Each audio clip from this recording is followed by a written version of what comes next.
Hola, y bienvenidos una vez más a este espacio multitópico. Hoy vamos a hablar de un fenómeno profundamente humano y al mismo tiempo, profundamente incomprendido. Un fenómeno donde el cuerpo duele, se enferma, se agota, pero los exámenes médicos no logran encontrar una causa clara. Dolor real, síntomas reales, y sufrimiento real, pero con un origen que muchas veces no está en el cuerpo, sino en la mente. Hoy vamos a hablar de los trastornos somatomorfos. Pero antes de continuar, te invito a suscribirte al canal. Aquí exploramos la mente humana, la conducta y la salud desde una perspectiva profunda, científica y humana. Si te interesa comprender cómo funciona realmente el cerebro, las emociones y el comportamiento humano, este canal es para ti. Ahora sí, empecemos. Primero debemos entender algo fundamental. La mente y el cuerpo no son sistemas separados. Durante siglos, la medicina trató al cuerpo y a la mente como si fueran dos cosas distintas, pero hoy sabemos que están profundamente conectados. Las emociones afectan al sistema nervioso, el estrés afecta al sistema inmunológico, la ansiedad afecta al corazón, la respiración y la digestión. El cuerpo escucha constantemente lo que ocurre en nuestra mente, y cuando esa carga emocional se vuelve demasiado intensa o prolongada, a veces el cuerpo se convierte en el escenario donde esa tensión se manifiesta. Y eso nos lleva a la pregunta central.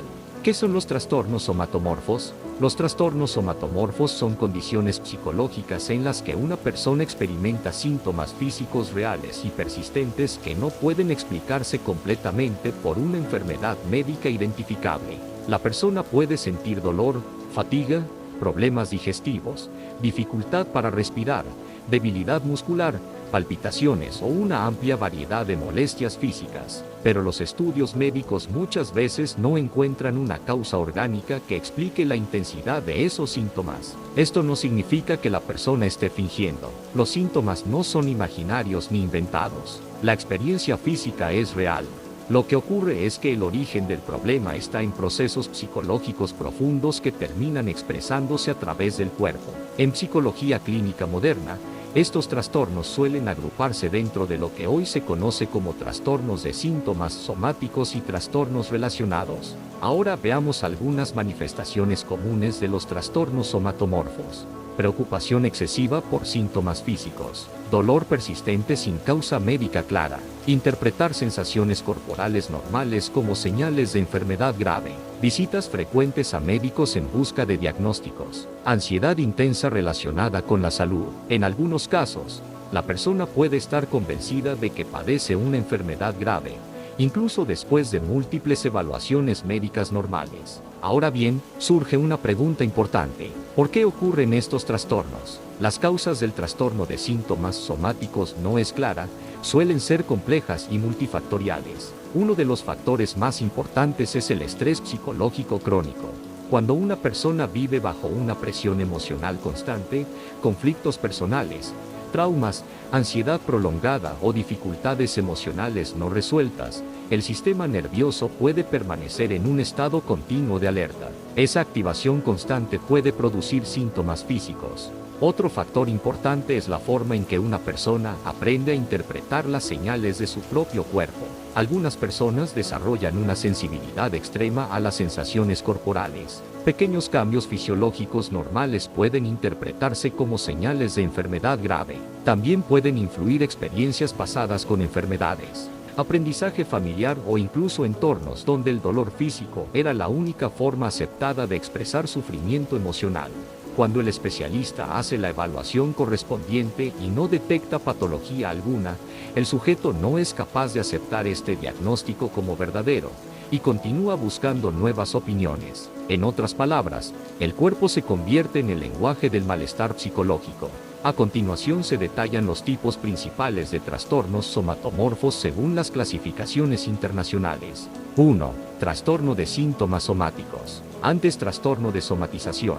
Es el tipo más común y se caracteriza por la presencia de uno o más síntomas físicos crónicos, como dolor, fatiga o problemas digestivos que generan pensamientos, sentimientos o comportamientos excesivos y desproporcionados. La persona invierte una cantidad excesiva de tiempo y energía en sus preocupaciones de salud, lo que interfiere gravemente en su vida diaria. Los síntomas suelen ser persistentes, generalmente por más de 6 meses. 2. Trastorno de ansiedad por enfermedad. Antes hipocondría. En este caso, la persona tiene una preocupación excesiva por tener o contraer una enfermedad grave, a pesar de no tener síntomas físicos o de que estos sean muy leves. Realizan comprobaciones frecuentes del cuerpo en busca de signos de enfermedad, o por el contrario, evitan acudir al médico por miedo al diagnóstico.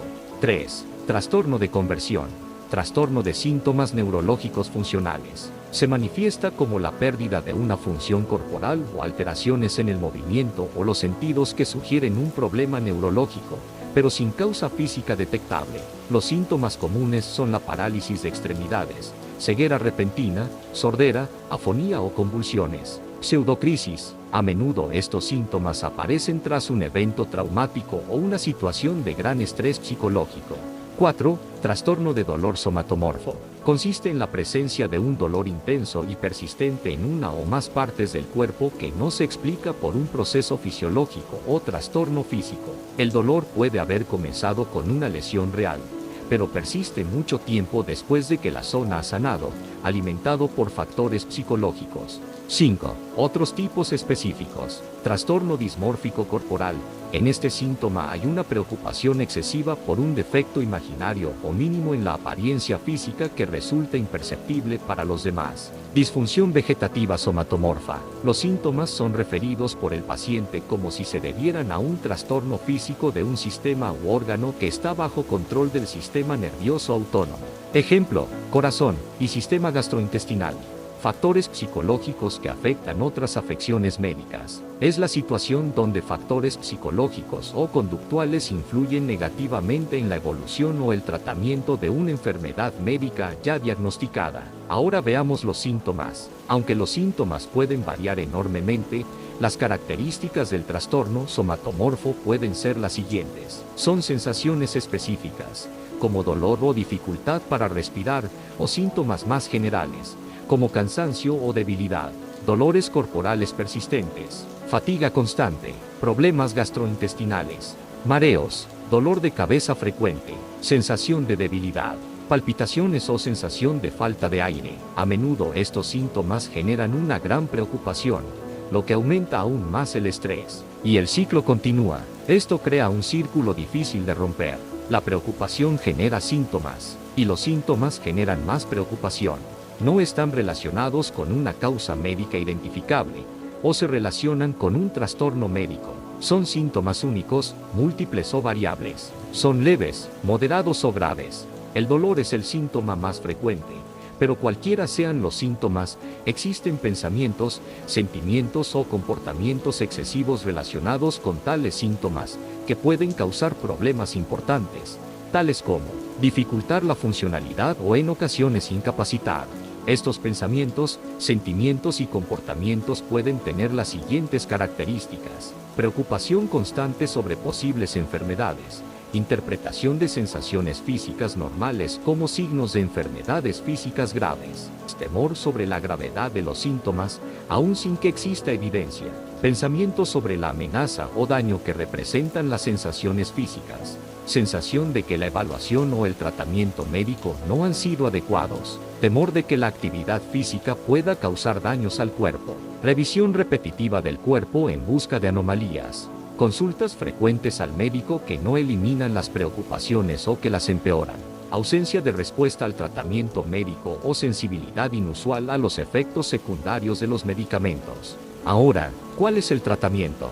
Para determinar un diagnóstico, es probable que deban hacerte un examen físico y las pruebas que recomiende el médico. El médico u otro proveedor de atención médica pueden ayudarte a determinar si tienes alguna enfermedad que requiera tratamiento. El propósito del tratamiento es mejorar los síntomas y la capacidad de funcionar en la vida diaria. La psicoterapia, también llamada terapia conversacional, puede ser útil para el trastorno somatomorfo. En ocasiones se puede agregar medicación, en especial si también te sientes con depresión. La psicoterapia, ya que los síntomas físicos pueden estar relacionados con el agotamiento psicológico y con ansiedad de alto nivel, la psicoterapia puede ayudar a mejorar los síntomas físicos. La terapia cognitivo-conductual puede ayudarte con lo siguiente: examinar y adaptar tus creencias y expectativas sobre la salud y los síntomas físicos. Aprender a reducir el estrés. Aprender a lidiar con los síntomas físicos, reducir la preocupación sobre los síntomas. Dejar de evitar situaciones o actividades a causa de las sensaciones físicas. Mejorar la funcionalidad cotidiana en el hogar, el trabajo, las relaciones y las situaciones sociales. Enfrentar la depresión y otros trastornos de salud mental. La terapia familiar también puede ser útil para examinar las relaciones familiares y mejorar el apoyo y funcionamiento familiar. Los medicamentos. Los medicamentos antidepresivos pueden ayudar a reducir los síntomas relacionados con la depresión y el dolor que suelen aparecer con el trastorno somatomorfo.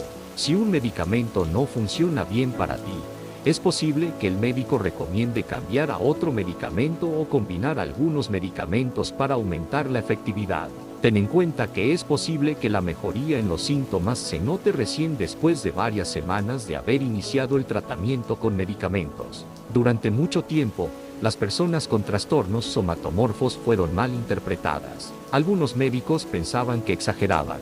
Algunas familias creían que la persona estaba inventando, y en la sociedad en general muchas veces se repite una idea equivocada. Si los estudios médicos salen normales, entonces el problema no existe, pero esa visión ignora algo fundamental, que el sufrimiento psicológico también puede sentirse en el cuerpo, y cuando ese sufrimiento no es comprendido ni tratado, la persona puede sentirse invalidada, incomprendida o incluso culpable por sus propios síntomas. Esto genera aislamiento social, frustración y un mayor deterioro en la calidad de vida. ¿Cómo influyen estos trastornos en la sociedad? Su impacto es más grande de lo que muchas personas imaginan.